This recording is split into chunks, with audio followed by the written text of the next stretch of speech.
வணக்கம். இந்த நாளில் சின்ன சின்ன வெளிச்சங்களில் இன்னொரு புதிய சிந்தனையை தெரிந்து கொள்வோம்.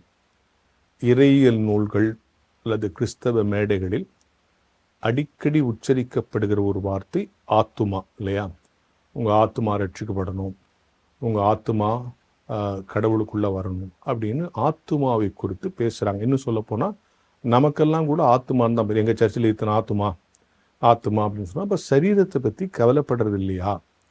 இந்த ஆத்துமான்னு ஒன்று இருக்குது, அது ரட்சிக்கப்படணும் அப்படிங்கிறத எல்லா பிரசங்கியாரர்களும் சொல்கிறாங்க. நம்முடைய பைபிளும் அதுதான் சொல்ல முடியும். ஆத்துமா ரட்சிக்கப்படுவதான் கடவுள் வந்தார். சரி, இந்த ஆத்துமாங்கிறது என்ன? இதை ஏன் பொது வெளியில் பலர் ஒத்துக்க மாட்டாங்கன்னா, இப்போ டாக்டர்கிட்ட போகிறோம், அவர் நம்ம உடல் உள் உறுப்புகளை எக்ஸ்ரே பண்ணி ஸ்கேன் பண்ணி பார்க்குறாரு. இந்த பாருங்க இப்படி இருக்குது அப்படி இருக்குங்கலாம் காட்டுறாரு. ஆனால் ஆத்மாவை எக்ஸ்ரே பண்ணியோ ஸ்கேன் பண்ணியோ பார்க்க முடியாது. அதனால விஞ்ஞானம் ஆத்துமாங்கிற விஷயத்த ஒத்துக்காது. ஏன்னா அது எக்ஸ்ரேலையோ ஸ்கேன்லையோ அதை பார்க்க முடியல. ஆனால் ஆத்துமான்னு ஒன்று இருக்குதுங்கிறத கிறிஸ்தவர்கள் ஆணித்தரமாக நம்புகிறாங்க. அதற்காகத்தான் தங்கள் வாழ்நாள் முழுக்க இறை சார்ந்த விஷயங்களை செய்து கொண்டிருக்காங்க. அதை காப்பாற்றணுங்கிறது தான் பெரும்பாடாக இருக்குது அப்படின்னு நமக்கு எல்லாருக்கும் தெரியும். அப்போ ஆத்துமாவை ஸ்கேன் பண்ணியோ எக்ஸ்ரே பண்ணியோ பார்க்க முடியல. அந்த ஆத்துமான்றது எப்படி தான் இருக்கும், எங்கே இருக்கும், என்ன சைஸில் இருக்கும், எதாவது தெரியுமா? இல்லையா? இப்போ ஆத்மாவை பற்றி ஆத்மா வச்சுக்கணும். நல்ல ஆத்மா நீ அப்படின்னா, ஆத்மாங்கிறது யார்? இந்த பிசிக்கல் பாடிக்கு பேர் ஆத்மாவா, என்னுடைய பேரு ஆத்மாவா, என்ன ஆத்மாங்கிறது எங்கே இருக்கு? இந்த ஆத்மாவை பற்றி ஒரு கிளாரிட்டி இருக்கணும்ல. அப்போதான் ஆத்ம ரட்சிப்புங்கிற விஷயத்த நம்ம புரிஞ்சுக்க முடியும். ஆத்மாவை குறித்து பல விஷயமா எழுதியிருக்காங்க, பல ஆய்வாளர்கள் எழுதியிருக்காங்க. முதல்ல ஒரு 4 விஷயத்த சொல்றேன் கேளுங்க. ஆத்மா என்றது அழிவற்றது அப்படின்னு சொல்லுவோம். ஆத்மா என்றது அழிவற்றது. 2வது, ஆத்மா என்பது சுய தெரிந்து கொள்ளுதலை உடையது. 3வது, ஆத்மா என்பது தேவனுக்கு நேராகவோ பிசாசுக்கு நேராகவோ நம்மை வழிநடத்துவது. 4வது, ஆத்மா என்பது சரீர மரணத்துக்கு பிறகு தேவனுக்கு முன்னால் நியாயத்திற்காக நிற்பது. இதுதான் ஆத்மாங்கிறது இறையியலாளர்கள் சொல்லுகிற டெஃபினிஷன் அபவுட் ஆத்மா. இப்படி சொன்ன உடனே உங்களுக்கு கேள்வி வரும், அப்போ ஆத்மா அழிவற்றதுன்னா நான் செத்த பிறகும் ஆத்மா இருக்குமா?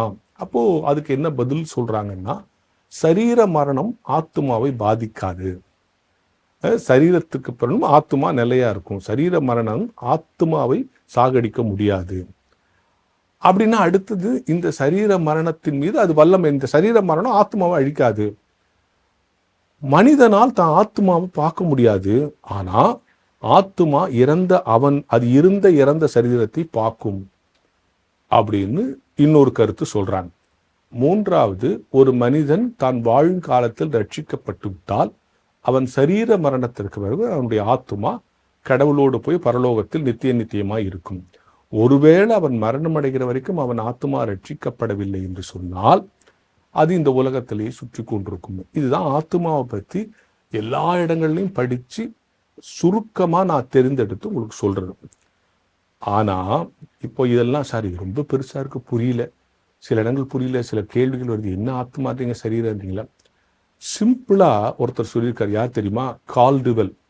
அவர் ஒரு சின்ன புத்தகம் எழுதியிருக்கார், சிற்றறிஞர் குறிப்பிடம். ஒரு மனுஷனுக்கு, கிறிஸ்தவனுக்கு சாதாரணமா வர டவுட் எல்லாம் அவரே கேள்வியா கேட்டு அவரே பதில் சொல்லியிருக்கார். ஒரு அருமையான புத்தகம். 10 ரூபா தான் அந்த புத்தகம். அந்த புத்தகத்தை கிறிஸ்தவ இலக்கிய சங்கம் வெளியிட்டிருக்கிறது. தூத்துக்குடி நாசிரியர் திருமண்டல துணையோடு வெளியிட்டதா அந்த புத்தகத்துல குறிப்பு இருக்கு. இப்போ இதுக்கு அந்த புத்தகத்தை சொல்லணும், ஆத்மாவை பத்தி இவ்வளவு பேசணும்ல, இது இப்படின்லாம் சொன்னேன்ல. சிம்பிளா ஒரு வரியில ஆத்மா என்றால் என்ன அவரே கேள்வி கேட்டு பதில் எழுதுறாரு. புத்தியும் சித்தமும் உள்ளது. ஒரு ஆத்மாக்கு அதுக்கு ஒரு புத்தி இருக்கும், ஆனா கடவுளுடைய சித்தத்தின்படியே அது நடக்கணும். எதன்படி நடக்கிறோங்கிறது தான் இப்போ சிக்கல். அப்போ உன்னுடைய ஆத்மா, உனக்குன்னு ஒரு ஆத்மாக்குன்னு ஒரு புத்தி இருக்கு, கடவுளுடைய சித்தம்னு ஒன்று இருக்கு. ஏதேன் தோட்டத்தில் சந்தோஷமா வாழணுங்கிறது தான் கடவுளுடைய சித்தம். ஆதாமும் ஏவாளும். புத்தி எங்க போச்சு? பழுத்துக்கிட்ட போச்சு. எனவே நீங்க எதை தெரிஞ்சுக்கலனாலும், என் ஆத்மா இருக்கு, அதுக்குன்னு ஒரு புத்தி இருக்கு, அது புத்தியில போச்சுன்னா அது இந்த உலகத்துல சுத்திக்கிட்டே இருக்கணும். கர்த்தரின் சித்தத்தின்படி போனால் கர்த்தரோடு நிலைத்திருக்கலாம். அதுதான் நாம என்ன சொன்னோம், ஆத்மா ரட்சிக்கப்படணும்னு சொல்றோம். இது ஒரு பெரிய ஏரியானாலும் இதையும் சின்ன சின்ன வெளிச்சம் நேர்கள் தெரிந்து கொள்ள வேண்டும். எனவே என்னுடைய ஆத்மா என்பது எனக்குள்ள எங்க இருக்குன்னு என்னால பார்க்க முடியாது, ஆனால் என்னுடைய ஆத்மா என்னை கவனித்துக் கொண்டே இருக்கிறது. என் ஆத்மா என்ன ஆகிறது என்று என் கடவுளும் கவனித்துக் கொண்டிருக்கிறார் என்கிற ஞான வெளிச்சத்தோடு இந்த நாளை தொடங்குவோம்.